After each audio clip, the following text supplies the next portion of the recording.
The first light of the new year spilled through the lace curtains, pale and trembling, the way it always did over Charleston Harbor. I sat in my armchair by the window, wrapped in Richard's old wool blanket, pretending to nap.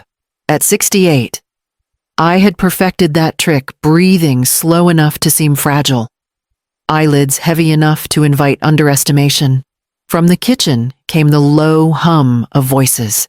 Daniel's was nervous, uncertain. Marina's cut through it, cool, deliberate. "It's time to get rid of her," she said. "After today, no more delays." The words slid into the quiet room like a blade. I didn't flinch. My hands, folded on my lap, stayed still against the tartan fabric. The harbor gulls cried outside, oblivious. For weeks I had suspected they were planning something, but hearing it aloud, the casual finality in Marina's tone still struck somewhere behind my ribs. Daniel mumbled a reply I couldn't catch. He had always been soft-spoken, especially when guilt pressed down on him. Marina, on the other hand, never hesitated. "I've arranged everything," she continued. "The papers, the doctor, the home. It'll look humane. She won't even know what's happening."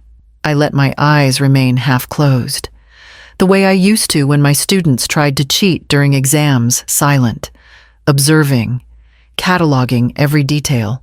They thought I was losing my mind. They didn't know I had stopped drinking the tea she made me weeks ago, that I'd hidden the small camera behind the cookbook shelf, that every whispered plan was already saved on a drive locked in my desk drawer. The kettle clicked off.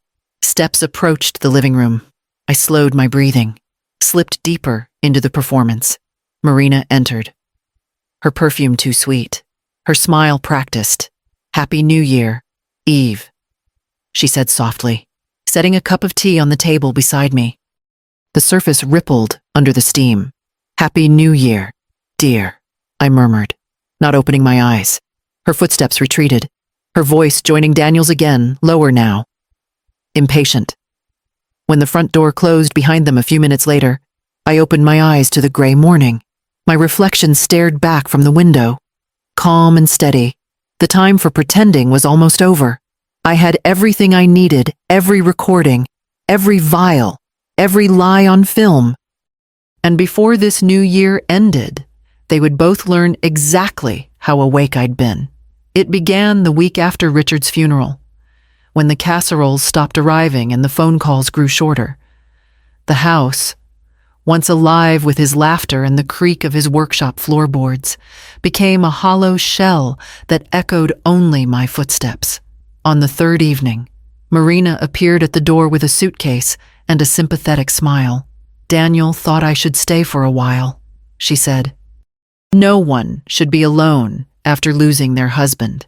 Her words were kind, her tone rehearsed. I was too tired to argue. I let her unpack in the guest room Richard had used as an office. She moved quietly at first, organizing the kitchen, changing my sheets, brewing chamomile tea every night. "It helps with the nerves," she said, handing me a cup, the honey swirling into soft gold ribbons.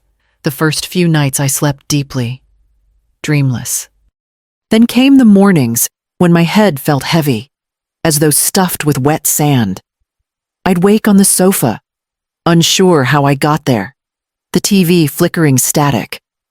Once, I misplaced my reading glasses and found them 2 days later in the refrigerator. "You've been under so much stress," Marina soothed, resting a cool hand on my shoulder.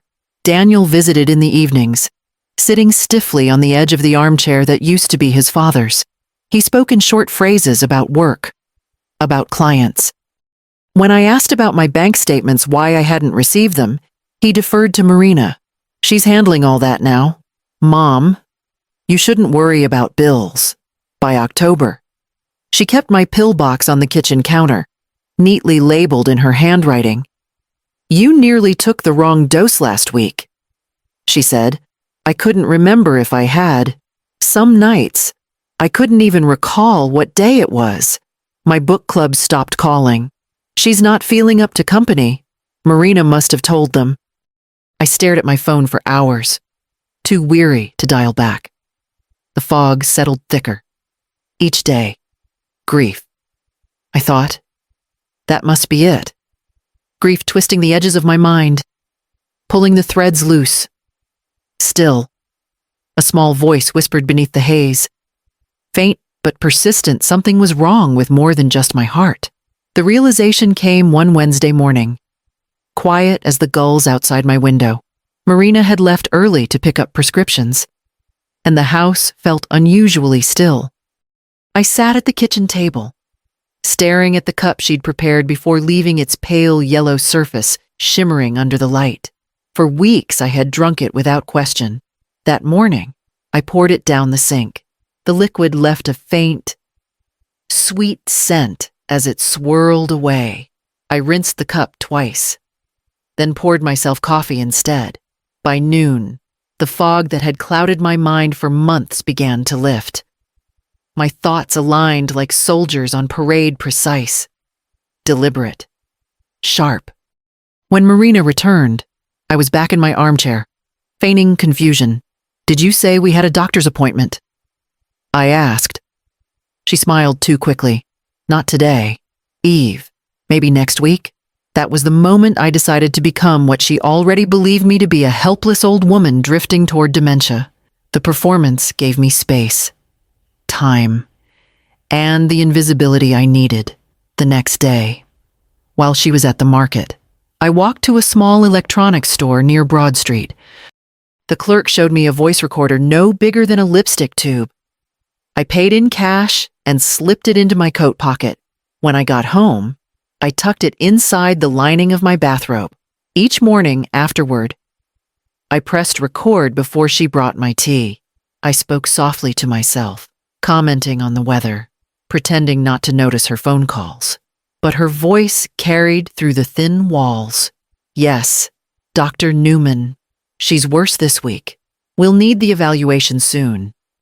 That night, I sat on the edge of my bed, listening to the playback, the tone of control in her voice, the fabricated concern. It chilled me more than the winter air leaking through the shutters. I wrote the date on a notepad beside me and underlined it twice. Evidence had to follow a chain collection, preservation, authentication. It was the first lesson I ever taught my students in criminal law. And now, I was living it. I began collecting the evidence the same way Richard used to label his antique maps: precise, patient, meticulous. Each morning, after pretending to sip my tea, I poured the contents into small glass vials I'd ordered online, sealing them tight and marking the date with my old fountain pen. They lined up in a shoebox beneath my bed, like quiet soldiers waiting for inspection. By the third week, I had enough to risk a test. I called someone I hadn't spoken to in years, Dr. Elena Ruiz. She had been a colleague at the university before moving to the Medical University of South Carolina to teach toxicology. Her voice, when she answered, was warm but cautious. "Eve Hollister. It's been forever. I need your help. Elena, and I can't explain over the phone." We met the next afternoon in her office. Walls lined with medical charts and half-read journals. I handed her the vials, each carefully wrapped in tissue paper. "Chamomile tea," I said. "I think someone's been adding more than honey." She studied my face for a long moment, as if weighing whether grief had unmoored me. Then she nodded. "Leave them with me. I'll run a panel tonight." When she called the next morning, her voice was steady but low. "Eve, the samples contain benzodiazepines, clonazepam, and zolpidem, in quantities that could impair cognition." I felt the floor tilt beneath me, not from shock, but confirmation. "So, I'm not losing my mind," I whispered. "No," Elena said softly, "but someone wants others to think you are." By evening, she had arranged for me to meet a lawyer she trusted, Renata Cruz, a specialist in elder abuse and financial coercion. Renata's handshake was firm, her expression razor sharp. "We'll do this quietly," she told me. "Document everything. Protect yourself first. Let them believe you're still confused." I left their offices at dusk, the harbor wind cold against my face. For the first time in months, I felt something close to power stir in my chest. Fear hadn't vanished, but it had met its match. Renata's office smelled faintly of cedar and ink, the air heavy with confidentiality. She sat behind her desk, reading glasses low on her nose, the stack of documents between us taller than a courtroom file. Her voice was calm, but edged with steel. "Eve, this power of attorney isn't real. The signature's traced, not signed. The witness line is blank. Someone forged it." She turned another page and slid it toward me. "And this your life insurance policy. The beneficiary was changed 6 months ago. Marina and Daniel are listed." For a moment, the words didn't register. The world blurred into the slow tick of her wall clock. Richard and I had paid those premiums for decades, a small promise of security for each other. Now even that had been rewritten. Renata continued, "I've also pulled the property records. There's a listing inquiry from a realtor in Mount Pleasant about your home asking price. Just under $3 million. The name on the voicemail she played made my stomach clench. "Hi. Marina Hollister here. My husband and I are considering selling my mother-in-law's estate. Yes, it's fully paid off." Her tone was bright, effortless, as if I were already gone. That night, back at the house, I opened Marina's office drawer under the pretext of looking for stamps. Among receipts and cosmetic catalogs, I found a printed email chain.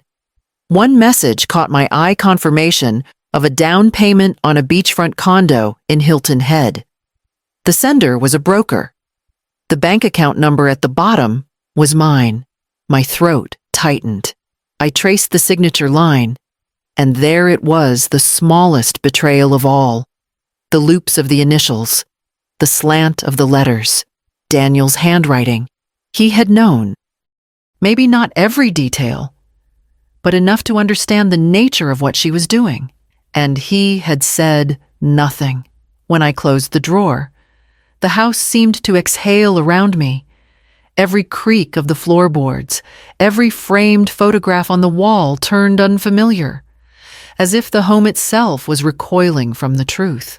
In the quiet, I pressed my palm flat against the wood grain of Richard's old desk, grounding myself. If love had once built this house, deceit was now laying its second foundation. By December 29th, the house no longer felt like mine. It was a stage every light, every movement rehearsed for the finale I knew was coming. Renata had filed the petition 2 days earlier, and the police had quietly approved an emergency protection order. They would act the moment I presented evidence strong enough to hold in court. Until then, I had to play my part. That morning, while Marina was out running errands, I opened the worn cookbook that had belonged to my mother. Inside, nestled between the pages of Carolina bread pudding, was the tiny camera Elena had given me, its lens disguised behind a faint floral pattern. I set it on the kitchen shelf facing the counter, angled perfectly toward the teapot. When Marina returned, her cheerfulness was a performance worthy of applause. "Mother Eve, I made a few calls. The doctors agree you'd benefit from a little rest. There's a beautiful facility just outside Somerville, quiet, private. You'll love it there." She said facility as though she were offering me a spa retreat, not a cage. I let my hands tremble, just enough to be convincing.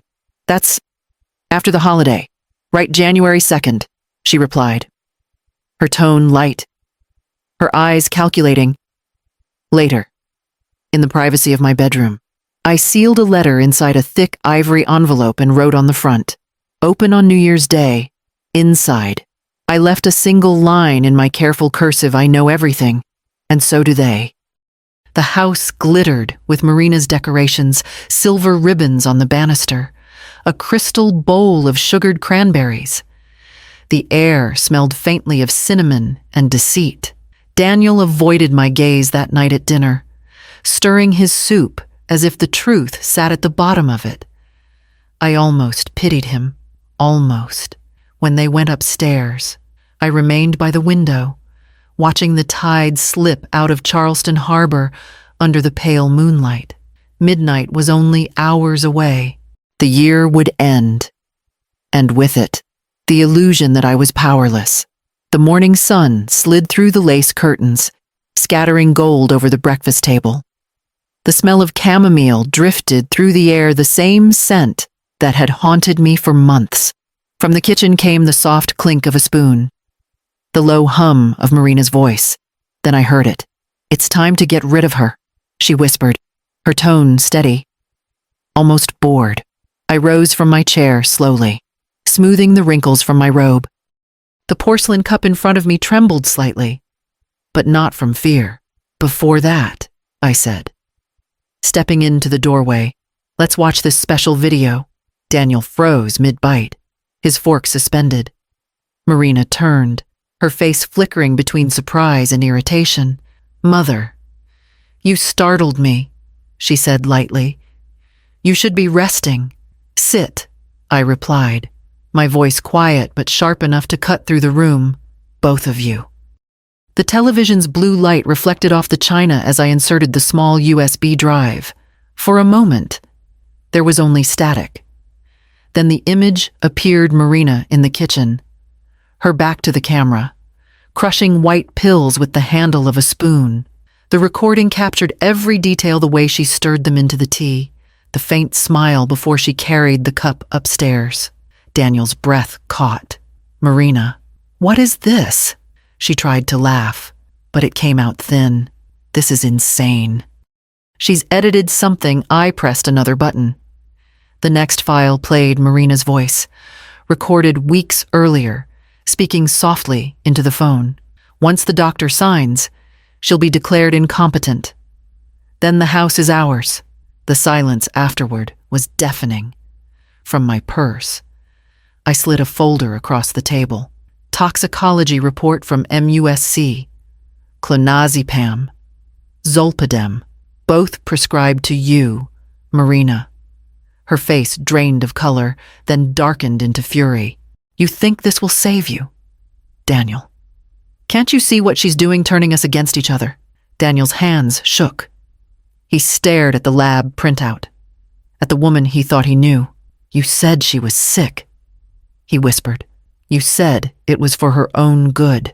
Marina's mask shattered. She was in the way.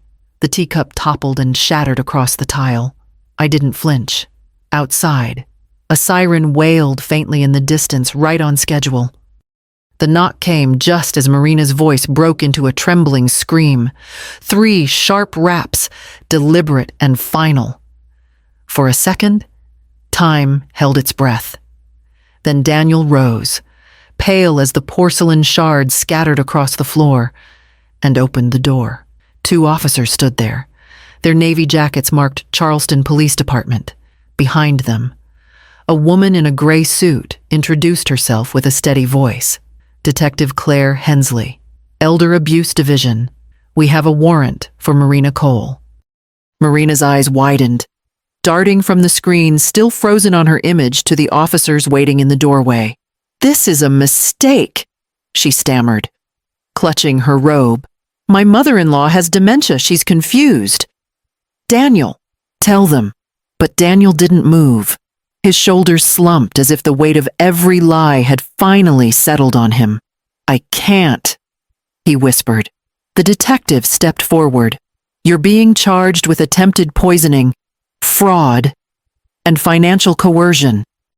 You have the right to remain silent." Marina's mask cracked completely. She lunged for the papers on the table, as if tearing them could erase their truth. One of the officers caught her by the arm, firm but not cruel. "Please don't make this harder," he said quietly. Her voice splintered into a sob. "I did everything for this family. For him. For us." Daniel flinched but said nothing. The officers guided her toward the door, reading the charges as the cuffs clicked around her wrists. The sound was small, metallic, and unbearably final. When the door closed, silence returned, thick and ringing. Daniel stood by the window, staring at the harbor where the sun had climbed higher, scattering light across the rippling water. "She said you were losing your mind," he murmured. And I believed her. I wanted to comfort him, but the words felt hollow. The damage between us was its own kind of grave. "Belief isn't the same as guilt," I said softly, though I wasn't sure I believed it myself. He turned away, shoulders shaking. The house smelled faintly of chamomile and disinfectant, a ghost of poison and purification. I sat at the table, hands trembling, and only then realized I was free, but freedom, like truth, had its own quiet cost. Spring came softly that year, the air along Sullivan's Island carrying the scent of salt and jasmine. I rented a small cottage not far from the dune's white shutters, creaking porch steps, and enough quiet to think without fear. The doctor said my health had stabilized, though I suspected what truly healed me was distance, not medicine. The Hollister Foundation opened in April, its first office tucked between a library and a bakery downtown. It wasn't grand, but it was mine, a place where older women could call for help before their own children decided what was best for them. Dr. Elena joined as medical advisor. Renata handled the legal work. Together, we turned pain into something almost useful. I stopped drinking tea altogether. Coffee suited me better now. Strong, unsweetened, awake. Each morning I carried my mug to the porch, wrapped myself in a shawl, and listened to the tide roll in. The gulls quarreled over scraps. The world kept turning, and somehow I was still here. Daniel came once in May. He parked by the fence and stood awkwardly at the bottom of the steps, holding a paper bag of pastries from my favorite cafe. His eyes were tired, softer than I remembered. I wanted to say, "I'm sorry," he said. "I know," I replied. We sat for a while, the silence between us fragile but kind. He spoke of therapy, of selling the house, of starting over. I didn't ask where Marina was. I already knew. When he left, I touched his shoulder lightly. "Be the man your father thought you'd become," I said. He nodded, and that was enough. Now, each dawn feels like a quiet oath to myself. I write in my journal before the sun fully rises, words steady and unhurried. Respect is the inheritance I choose to leave. The wind carries the scent of the ocean through the screen door, and for the first time in years, it smells like peace.